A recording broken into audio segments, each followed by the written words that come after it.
Hello friends, welcome to Preparation Mantra. Today we will discuss chapter first of class 9th Matter in our surrounding. ये इस chapter का second part है. आपको first part की जो link है वो डिस्क्रिप्शन में मिल जाएगी. So let's start with our next topic. States of matter. On the basis of physical states, all the matter can be classified into three groups, that is solid, liquid and gas. सो हम इसके कुछ examples देखते हैं. जैसे solid का example होगा sugar, sand, iron, would etcetera. ऐसे ही liquid का एग्जाम्पल होगा water, milk, oil, petrol etcetera. And gas का एग्जाम्पल्स होंगे एयर, ऑक्सीजन हो गई, हाइड्रोजन, स्टीम एक्सेट्रा. सो ये जो तीनों स्टेट्स होते हैं ये सिर्फ स्टेट्स ही डिफरेंट नहीं होते, इनकी डिफरेंट डिफरेंट प्रॉपर्टीज़ भी होती हैं. सो हम वन बाय वन ये तीनों स्टेट्स की प्रॉपर्टीज़ को डिस्कस करेंगे. So firstly properties of solid. Solid have fixed shape and a fixed volume. Cannot be compressed much. Have high density. They are heavy. Do not fill their container completely and do not flow. जो solids होते हैं उनका एक fixed shape होता है और fixed volume होता है. जैसे कि आप एक एग्जांपल देख सकते हैं ब्रिक्स का. जो ब्रिक्स रहती है उसका एक फिक्स शेप होता है और उसका फिक्स वॉल्यूम भी होता है, वेट भी उसका फिक्स्ड रहता है. वो ज़्यादा कंप्रेस नहीं हो सकते. आप किसी ब्रिक को कंप्रेस करेंगे तो वो कंप्रेस होगी क्या? नहीं होगी. हाँ, इसका एक और एग्जांपल आप देख सकते हैं कि जो रबर होती है उसको हम थोड़ा कंप्रेस कर सकते हैं बट ज़्यादा कंप्रेस नहीं कर सकते. उसको स्ट्रेच भी कर सकते हैं हम, बट एक लिमिट के बाद वो टूट जाता है. And solid have high densities. Solid की जो डेंसिटी होती है वो हाई रहती है क्योंकि वो बहुत हैवी होता है. And they can not fill their container completely. आप किसी भी सॉलिड को अगर किसी कंटेनर में डालेंगे, जैसे कि आप किसी कंटेनर को फिल करेंगे स्टोन्स से, तो वो प्रॉपर फिल नहीं होगा, उसमें एयर गैप्स रह जाएंगे. सो ये कम्प्लीटली फिल नहीं करता है कंटेनर को. और they do not flow. Solid कभी फ्लो नहीं करता है. जैसे कि आप देख सकते हैं कि आपने कभी स्टोन को तो फ्लो करते नहीं देखा होगा कि स्टोन चल रहा है, ऐसा तो कभी देखा नहीं होगा. किसी भी सॉलिड को आपने देखा है मूव करते हुए, जब तक उसमें कोई फोर्स ना लगाया जाए.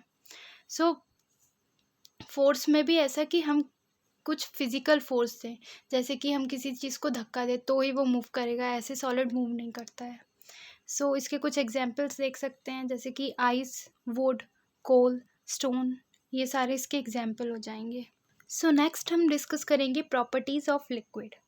Liquid have a fixed volume but they have no fixed shape.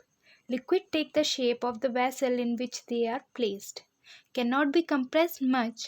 Have moderate to a high density, usually less than solids. Do not fill their containers completely. Generally flow easily. Liquids का जो volume होता है वो fix रहता है but उनका जो shape रहता है वो फिक्स नहीं रहता है. जैसे कि आप मिल्क को मेज़र करेंगे 1 kg तो 1 kg ही आएगा, और वही जूस को 1 kg मेज़र करेंगे तो 1 kg ही रहेगा. बट उनको अगर अलग अलग शेप के कंटेनर्स में फिल करेंगे, जैसे कि आप किसी जार में फिल करते हैं जो कि सर्कुलर शेप का है, तो वो सर्कुलर शेप में ही आ जाएगा, जार के शेप में. और किसी बॉक्स शेप में अगर आप फिल करेंगे तो वो उसी कंटेनर के शेप में आ जाएगा. सो लिक्विड का कोई फिक्स शेप नहीं होता है. आप जिस वेसल में उसको फिल करते हैं वो उसका शेप ले लेता है.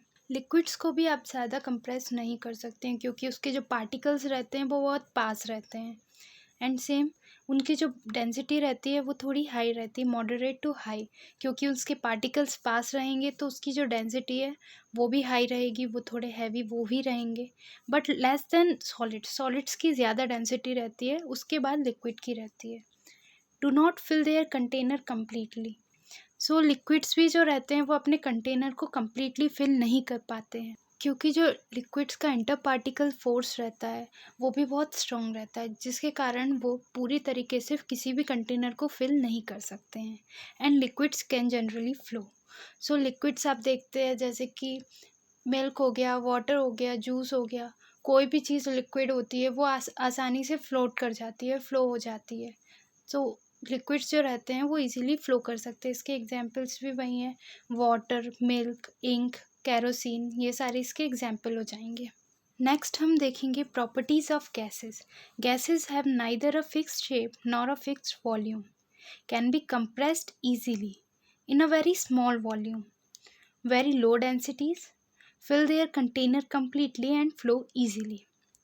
सो जो गैसेस होती है उसका कोई फिक्स्ड शेप नहीं होता है और उसका कोई फिक्स्ड वॉल्यूम भी नहीं होता है, क्योंकि जो गैस के पार्टिकल्स की जो पोजीशन रहती है वो भी फिक्स नहीं होती है, और जो उनके जो पार्टिकल्स के बीच का जो स्पेस रहता है वो भी फिक्स नहीं होता है।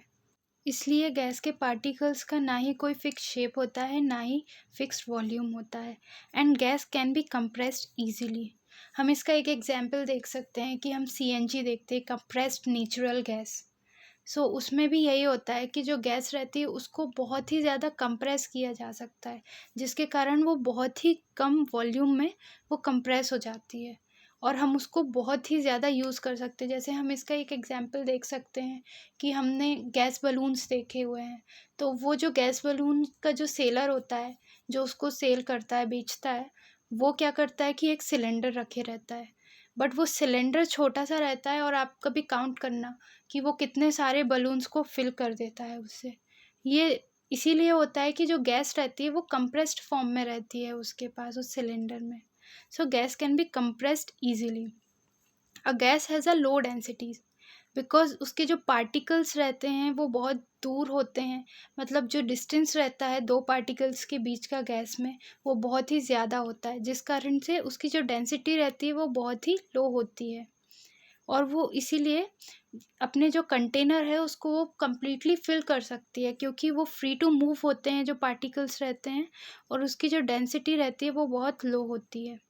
और जो गैस रहती है वो इजीली फ्लो कर सकती है क्योंकि उसका कुछ बाउंडेशन नहीं होता है, वो इजी टू मूव होती है, और जो स्पीड रहती है मूवमेंट की उसके पार्टिकल्स की वो भी बहुत हाई होती है।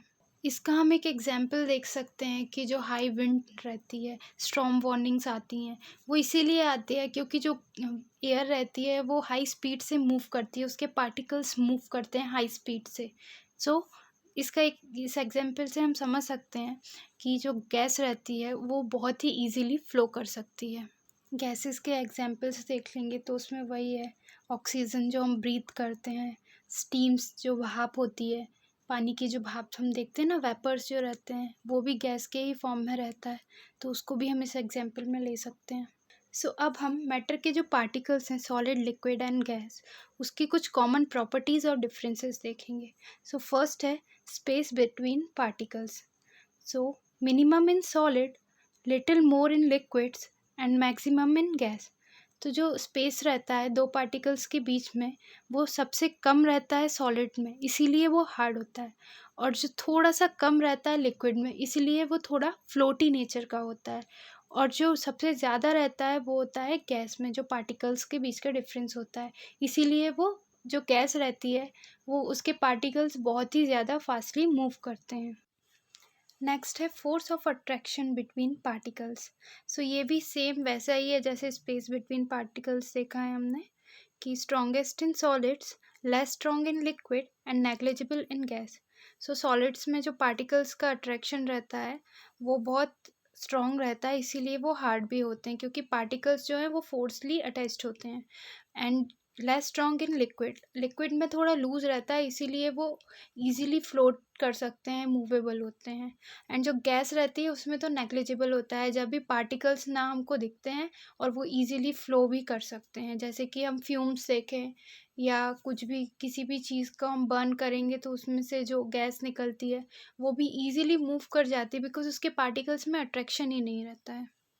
नेक्स्ट है amount of movement of particles. So ये भी हम अभी डिस्कस कर चुके हैं कि जो मिनिमम अमाउंट ऑफ मूवमेंट होता है पार्टिकल्स का वो सॉलिड्स में होता है, और उससे थोड़ा सा ज़्यादा होता है लिक्विड्स में, इसलिए लिक्विड फ्लो होता है, और जो मैक्सिमम होता है वो गैस में होता है, इसलिए जो गैस के पार्टिकल्स रहते हैं वो सबसे ज़्यादा ईजीली फ्लो कर सकते हैं। Next topic we will cover in the third part of this chapter. So please subscribe to our channel, share, and don't forget to hit the like button. Thank you.